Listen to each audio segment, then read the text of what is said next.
Ang mapagpalaya at mabiyayang pagpapala ng ating Diyos ay sumaating pong lahat. Dalawang mahalagang mga bagay ang una na po nating tinalakay na ang kaligtasan ay matatagpuan lamang kay Kristong Jesus sa pamamagitan ng pananampalataya sa Kanya at walang sinumang matuwid liban sa Kanya lamang. Ngayon po ay tutunghayan natin sa kabuuan ng justification by faith hanggang sa pagtatapos nito ang puso ng mabuting balita o ng Ebanghelyo. Heart of the Gospel. Romans chapter 3 verses 21 to 26. Nasiyahan si Pablo sa kaniyang pagpapatunay na liban nga po kay Kristo walang sinuman ang matuwid. At sa Romans 3 chapter 21 to 26, itinuon ni Pablo sa pagpapatuloy ng kaniyang paliwanag na maari tayong gawing matuwid sa pamamagitan ni Kristong Jesus. Ito po mismo ang puso ng sulat niya sa mga taga-Roma. Angkop lamang din po na ating ginuguhitan o kinukulayan ang bawat talata rito upang matandaan natin ang kahalaga nito sa ating mga Biblia. A. Righteousness. Sa pasimula, tinukoy ni Pablo na ang Ebanghelyo ay patungkol sa pagiging matuwid ng Diyos. Romans 3:21, Magandang Balita, Biblia 2nd edition. Ngunit ngayon nahayag na kung paano pinapawalang sala ng Diyos ang tao. Hindi ito sa pamamagitan ng kautusan. Ang kautusan at ang mga propeta mismo ang nagpatotoo tungkol dito. Itinuro sa lumang tipanan ang pagiging matuwid ng Diyos at ang Ebanghelyo naman sa pamamagitan ng pananampalataya kay Hesukristo sa lahat ng mga naniniwala sa Kaniya.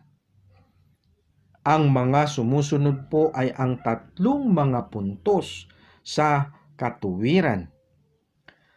Una po, tayo ay pinawalang sala o inaring ganap sa pamamagitan ng ating pananampalataya, hindi po sa ating mga gawa, kundi ng ating paniniwala. Tayo'y ginawang matuwid sa pagiging kumbinsido na ang Diyos na Siya na nagsabi ay Siya nga at tinutupad niya ang kaniyang mga ipinapangakong gagawin. Noong sinabi niya, naganap na o it is finished, ikaw ba at ako ay naniniwala rito? Pangalawa po, ipinapahayag ng Ebanghelyo na tayo ay inaring ganap at pinawalang sala sa ating pananampalataya kay Jesus. Tunay na pananampalataya sa isinasakatuparan ni Kristo sa krus. Ang pananampalataya po kasi na walang tinutumbok na katuturan ay magdadala lamang po sa atin sa kapahamakan. Tama po ba? Ang katapatan lamang, maging ang pagiging panatiko o ang pagiging deboto ay hindi po magdadala sa atin sa langit, sapagkat maaaring maging matapat at panatiko o devoto ang isang tao sa maling paniniwala. Hindi po tayo pluralist o yaong mga tao na naniniwala na mayroong iba't ibang mga kaparaanan upang tayo'y maligtas. Wala pong iba't ibang kaparaanan o daan patungo sa Diyos dahil mayroon lamang iisang krus na pumunit sa tabing ng templo sa gitna nito kung saan binigyan daan tayong muli na direktang tumungo at makipag-ugnayan sa Diyos. Ang tabing na ito po magmula pa man sa lumang tipanan ang humihiwalay sa pagitan ng makasalanang tao sa isang kabanal-banalang Diyos. At si Kristo lamang sa panahon ng bagong tipanan ang may kapangyarihang bumuwag nito sa pagitan din ng kaniyang banal na dugo sa krus ng Kalbaryo. Hebrews 10 verses 19 to 23, Magandang Balita, Biblia 2nd edition. Kaya nga mga kapatid, tayo'y malaya nang makakapasok sa dakong kabanal-banalan dahil sa dugo ni Jesus. Binuksan niya para sa atin ang isang bago at buhay na daang naglalagos hanggang sa kabila ng tabing. At ang tabing na ito'y ang kanyang katawan. Tayo ay may isang pinakapunong pari na namamahala sa sambahayan ng Diyos. Kaya't lumapit tayo sa Diyos ng may pusong tapat at may matibay na pananampalataya sa Kanya. Lumapit tayong may malinis na budhi sapagkat nilinis na ang ating mga puso at hinugasan na ng dalisay na tubig ang ating mga katawan.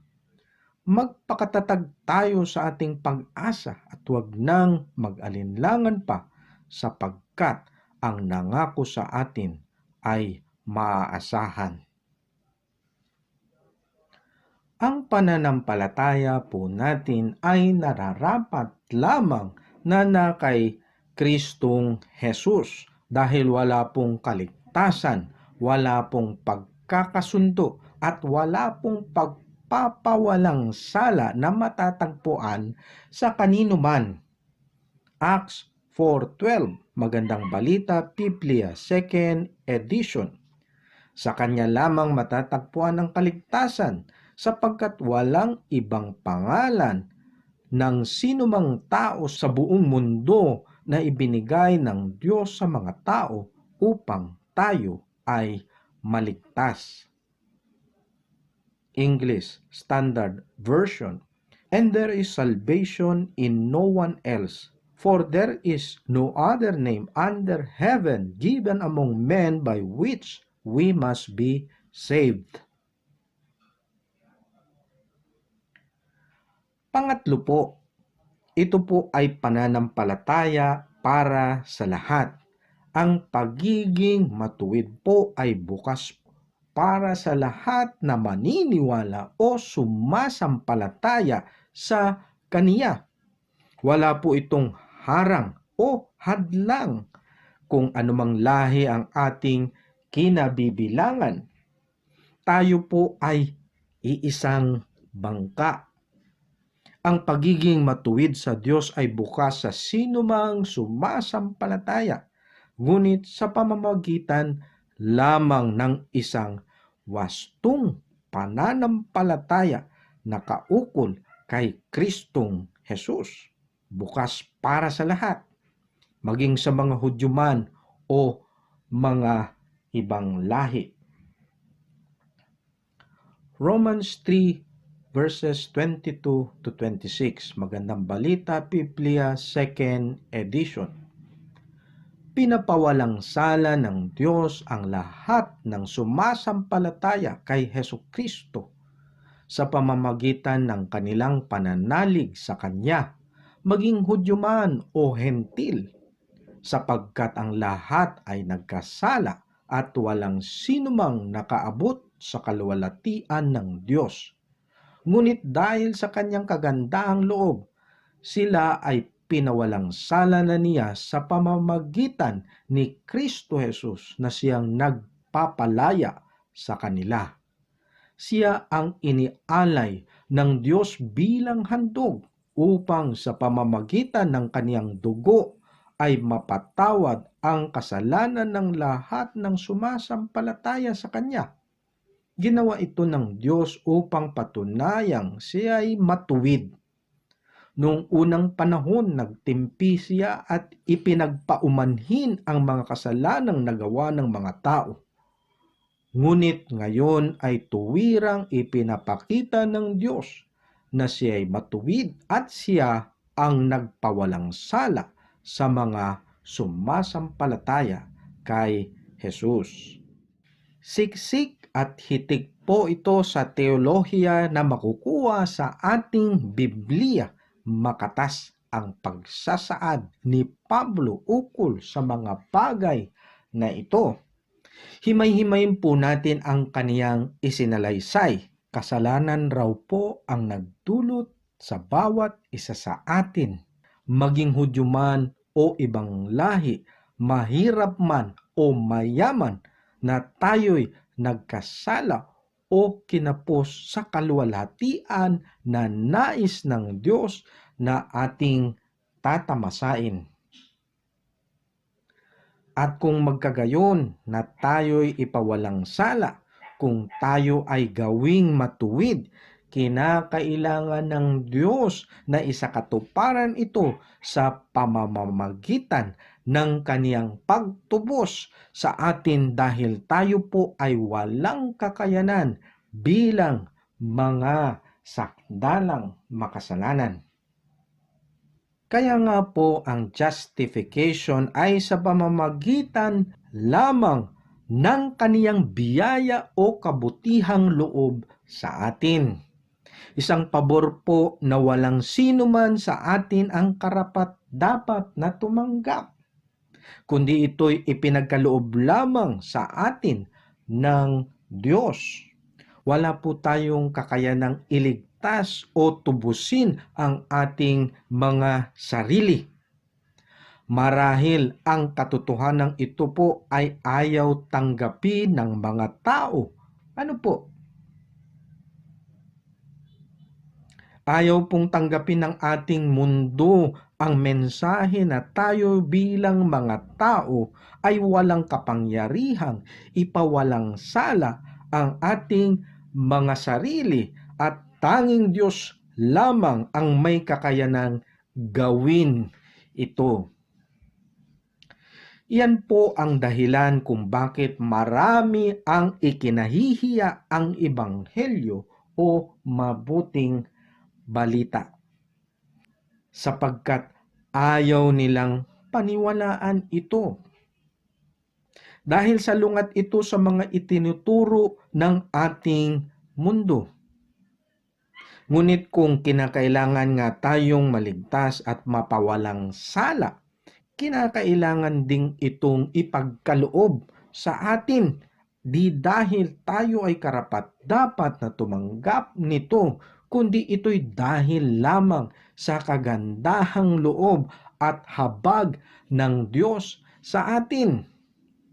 At ibinigay nga ang kaloob na ito ng katubusan na maaring makamtan ng bawat isa sa atin sa pamamagitan lamang kay Kristong Jesus doon sa krus ng Kalbaryo.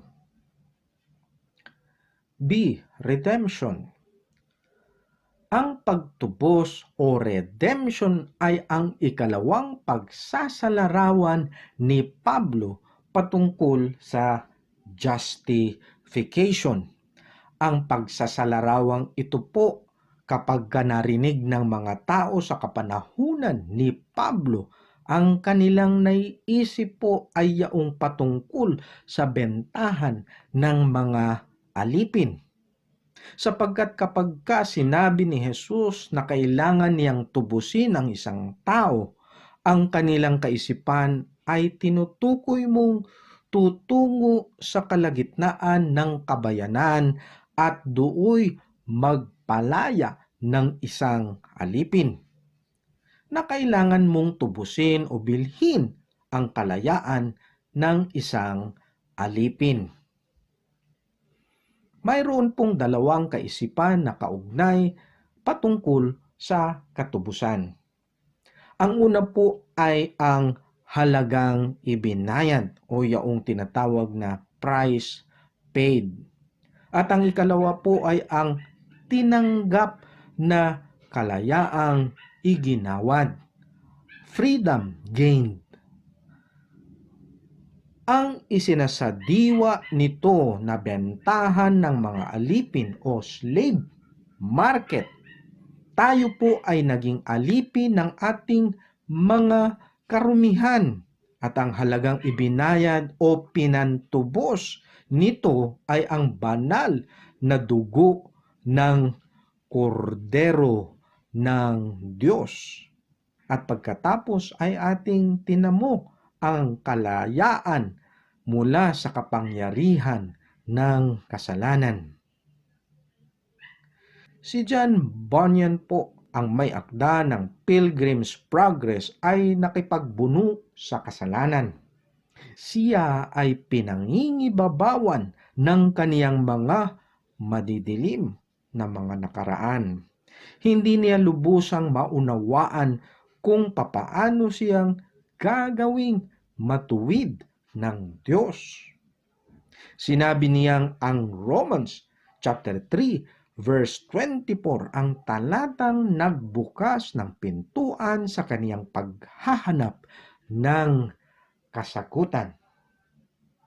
Ito po ang mga katagang isinulat ni Bunyan. As I was walking up and down in the house as a man in most woeful state, that word of God took hold of my heart. You are justified freely by His grace through the redemption that is in Christ Jesus. But oh, what a turn it made upon me! Now was I as one awakened out of some troublesome sleep and dream, and listening to this heavenly sentence, it was as if I'd heard it thus expounded to me. In other words, this is how heard Romans 3:24. Sinner, you think that because of your infirmities I cannot save your soul? But behold, my Son is by me, and upon him I look, and not on you. And I will deal with you according as I am pleased with him. Lahat nga po ay nagkasala at nagkulang sa kaluwalhatian ng Diyos at tayo po ay ipinawalang sala lamang sa pamamagitan ng kabutihang loob na iginawad sa atin mula sa pagtubos ni Hesukristo. C. Propitiation. Sa paanong pamamaraan nga ba tayo tinubos ng Panginoong Hesus? Tinubos niya po tayo sa pamamagitan ng kaniyang pag-alay ng kaniyang banal na dugo doon sa krus ng Kalbaryo.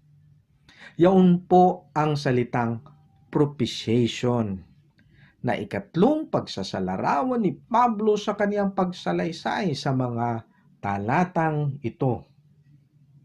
Ito po ay isang pagsasalarawan hango sa pamamaraan o sistema ng pag-aalay o yung tinatawag na sacrificial system na isinasagawa ng mga Hudyo magmula pa sa lumang tipanan o Old Testament times. Nangyayari po ito sa tuwing ginigilitan sa kaniyang leeg ang isang hayop na iniaalay. At ang kaganapang ito po na tinutukoy ni Pablo ay kung saan si Jesus ay namatay at inalay ang kanyang buhay sa krus. Ang Griegong salita po na ginamit rito ay hilasterion. Wala pong eksaktong kaakibat na salita nito sa Ingles, ngunit ang ideya ng propitiation ay sumasaklaw sa pangunahing kahulugan ng kamatayan ni Kristo sa krus patungo sa Diyos.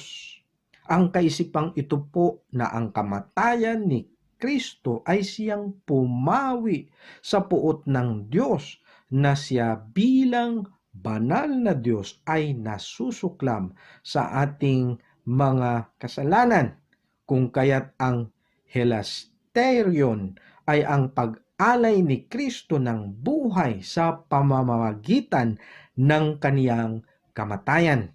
Yaon po ang propitiation.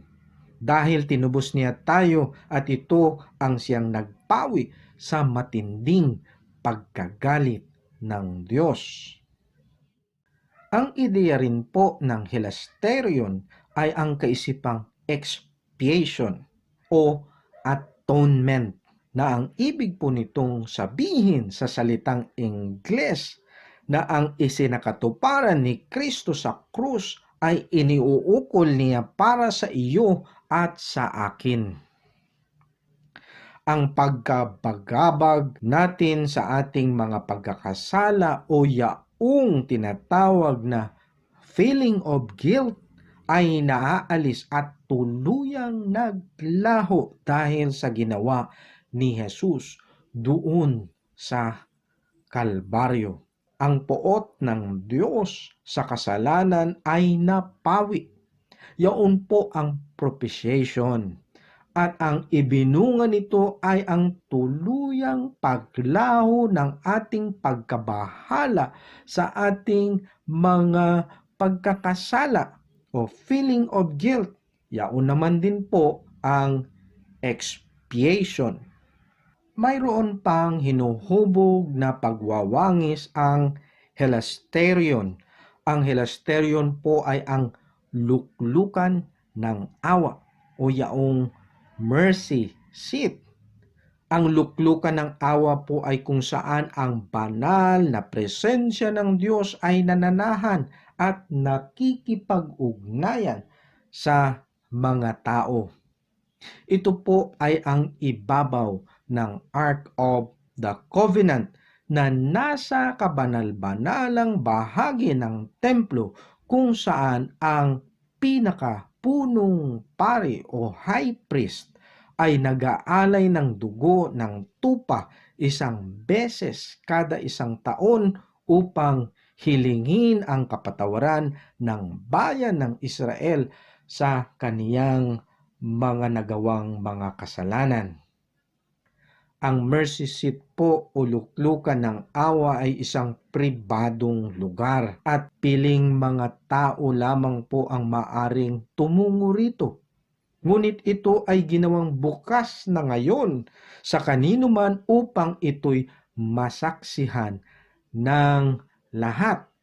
Dahil ito po ay ang krus ng Kalbaryo. Iyon po ang krus na kung saan nakabayubay si Jesus na kaniyang inalay ang hilasterion at ang propitiation o handog na pumawi sa poot ng Diyos at ang expiation o mapagpalayang kabayaran upang tuluyang maalis ang ating pagkabagabag sa kasalanan. D. Received by faith. Tinubos niya tayo bilang handog, propitiation, sa pamamagitan ng kaniyang banal na dugo. Ngunit mapapansin po natin na dagdag ni Pablo na kinakailangan din natin po itong tanggapin sa pamamagitan ng pananampalataya.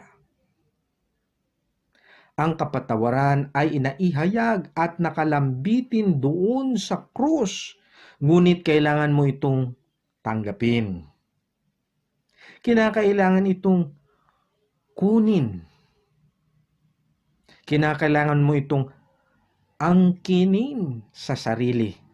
Kinakailangan itong magkaroon ng saysay sa iyong buhay, sa alinmang kapangyarihan at alinmang kaganapan. Kung ninanais mong maging matuwid, kailangan mo itong kunin sa esensya ng krus at ito po ay sa pamamagitan ng iyong pananampalataya na siyang ipinamumuhay at iyong personal na pinatotohanan. Iyan nga po ang dahilan kung bakit tayo merong tinataguriang A, B, C ng Ebanghelyo o Gospel upang tayo po ay maging matuwid at inaring ganap. Kinakailangan po na tayo ay A, admit o aminin na tayo po ay sadyang makasalanan. Accept o tanggapin na ang paghuhukom ng Diyos ay yaong tayo ay nahiwalay sa kanyang kabanalan. B. Believe o paniwalaan na ang kamatayan po ni Kristo sa krus ang siyang naging kabayaran sa ating mga kasalanan. At may kapangyarihan siyang gawin ito dahil siya ay Diyos na naging tao. C. Commit o italaga natin ang ating mga buhay sa Kanya. Italaga natin ang ating mga sariling buhay sa pananampalataya at taimtim na pagsunod bilang pagsasakatuparan natin sa Kaniyang mga gawain at layunin sa ating mga buhay. Ang kaniyang handog o propitiation ay kinakailangang tanggapin sa pamamagitan ng pananampalataya. Dahil kung ito ay mananatili lamang doon sa krus, tayo po ay mapapahamak sa ating mga pagkakasala at tutungo sa impyerno o dagat-dagatang apoy ng walang hanggang kaparusahan. Kinakailangan po na tayo ay mapaghanap ng katotohanan.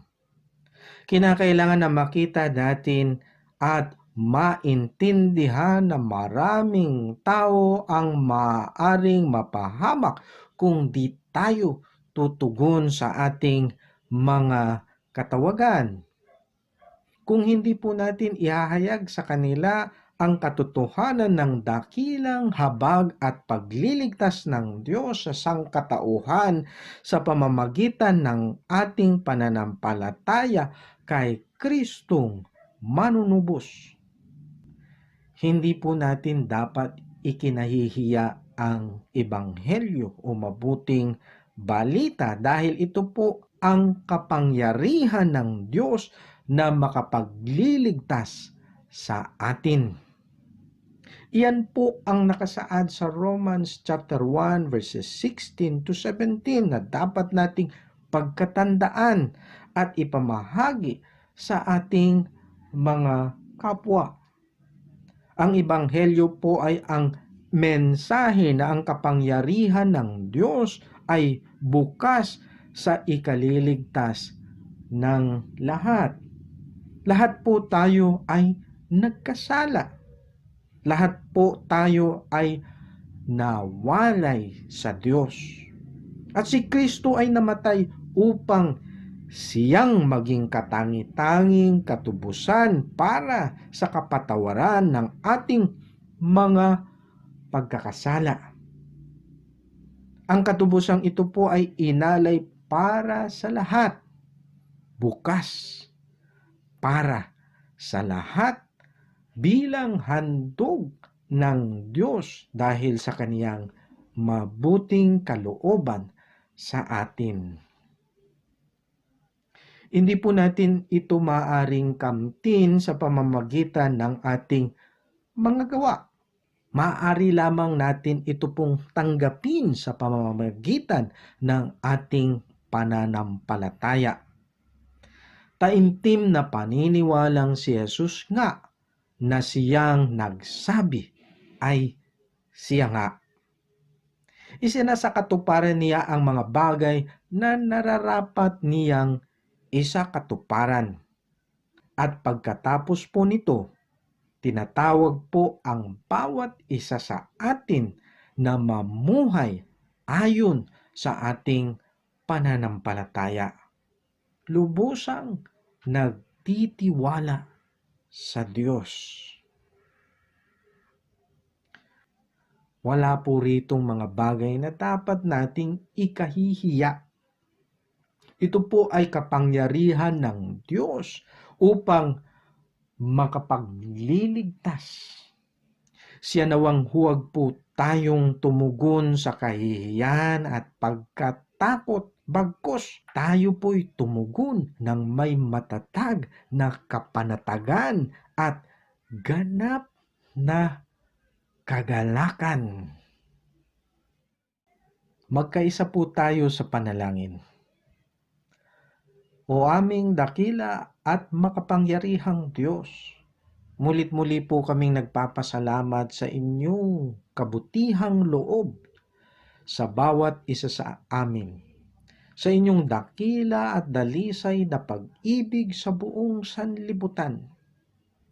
Mahalagang mga puntos ang amin pong tinalakay sa araw na ito, na kung saan ikaw po ang tanging matuwid na Diyos na may kapangyarihan upang gawin din kami bilang mga tao na matuwid o maging inaring ganap dahil po sa aming mga pagkakamali, dahil po sa aming mga pagkakasala sa inyo bilang banal na Diyos. Kami po ay sadyang naihuwalay sa inyong kabanalan. At walang sinuman sa amin ang nakakaabot sa inyong kaluwalhatian. Kaya kinakailangan po namin ikaw, O Diyos, na tanging tagapagligtas ng sanlibutan sa aming mga buhay. Kayo lamang po ang may kapangyarihan upang iligtas ang bawat isa sa amin. At maraming salamat po na dahil sa inyong biyaya at habag, kami nga po ay inyong binigyan ng pag-asa at pagkakataon na kami po ay makabangon mula sa kadiliman, mula sa aming mga pagkakasala, mula sa aming mga karumihan, at kami po ay nilinis sa pamagitan ng inyong banal na dugo na bumuhos sa krus ng Kalbaryo. Salamat po sa kabayaran na iginawad ninyo bilang katubusan sa aming mga pagkakasala. Maraming salamat po at di namin po ito kayang tumbasan dahil kayo lamang ang kabanal-banalan at makapangyarihan sa lahat na Diyos. Kaya po, liban sa inyo, wala po kaming magagawa. Kaya po, kami po ay nagpapasalamat. Kami rin po ay humihingi ng kapatawaran at paglilinis at paghuhuga sa anumang mga karumihan at pagkakasala namin sa inyo.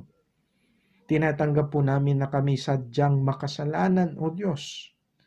At dahil lamang sa inyong iginawad sa krus ng Kalbaryo, kami po ay nagkaroon ng inaasahang buhay na walang hanggan sa pamamagitan ng aming pananampalataya kay Kristong Jesus. Maraming salamat po sa inyong habag, sa inyong biyaya na ipinagkaloob sa bawat isa sa amin. Siya nawa na marami pa pong makakilala at higit na mananampalataya sa inyo upang sila rin po ay magkaroon ng buhay na walang hanggan, upang sila po ay hindi mapahamak at mahulog sa walang hanggang kaparusahan. Salamat po, O Diyos, sa mga pagkakataong ito na kami po ay napakinggan ang inyong banal na mga salita. Ang inyong paggabay sa pamagitan ng paglukob ng inyong banal na presensya sa aming kalagitnaan.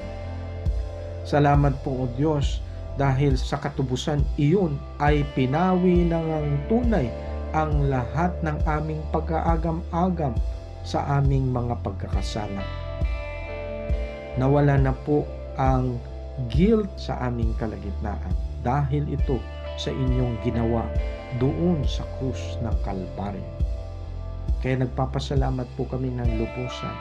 At alam din po namin, nabatid namin po ngayon, natutunan po namin ngayon na baliwala na naroon lamang na iniiwang nakabayubay sa krus itong inyong ipinagkaloob na biyaya't habag sa amin. Kinakailangan po namin itong tanggapin sa pamamagitan ng aming pananampalataya. Pananampalataya kay Kristong Jesus lamang nakaukol. Doon nakatuon sa Kanya, sa Kanyang mga itinuturo, sa Kanyang kaliwanagan, sa Kanyang mga halimbawa na ipinakita habang siya ay lumalakad sa sanlibutan ito. Sa lahat ng Kanyang itinuturo sa Kanyang mga apostoles, sa Kanyang mga alagad, at kami bilang inyo ring mga tagapagsunod, anuman ang aming mga lahi, ay tunay kaming tinanggap niyo rin bilang inyong mga tunay na mga anak. Kaya po, salamat dahil nilinaw ninyo sa aming mga kalagitnaan ngayon. Marahil ay patuloy kaming pinaalalahanan sa mga bagay na ito na sadyang huwag namin itapon. Huwag namin sadyang sayangin ang mga pagkakataon na inyo pong pinagkaloob sa amin dahil ito po ang inyong biyaya. Ito po ang inyong habag sa bawat isa sa amin na inyong ipinagkaloob upang kami nga po ay maligtas. Kaya po, sama-sama po kami nananalangin at sabay-sabay naming binibigkas ang katangi-tanging pasasalamat sa inyong banal na trono. Maghari ka sa aming buhay ngayon at magpakailanpaman. Ito po ang aming pagsamot pasasalamat sa tanging pangalan ng aming Panginoon at tagapagligtas na si Kristong Jesus. Amen at Amen. Hanggang sa muli po, mga minamahal, habang naghihintay tayo, sikapin nating mamuhay ng mapayapa. Walang dungis at walang kapintasan. Isipin natin na kaya nagtitimpi at matiyaga ang Panginoon sa atin ay upang bigyan tayo ng pagkakataong maligtas. At ngayon na ito'y alam na natin, mga kapatid, dapat tayong mag-ingat upang huwag tayong mailigaw ng mga taong walang sinusunod na batas. Sa gayon, hindi tayo matitinag sa ating mabuting kalagayan. Magpatuloy tayong lumago sa kagandahang loob at sa pagkakilala sa ating Panginoon at tagapagligtas na si Kristo Jesus. Sa Kanya ang kaluwalhatian ngayon at magpakailanpaman. Sa ngalan ng Ama, ng Anak at ng Banal na Espiritu. Amen at Amen.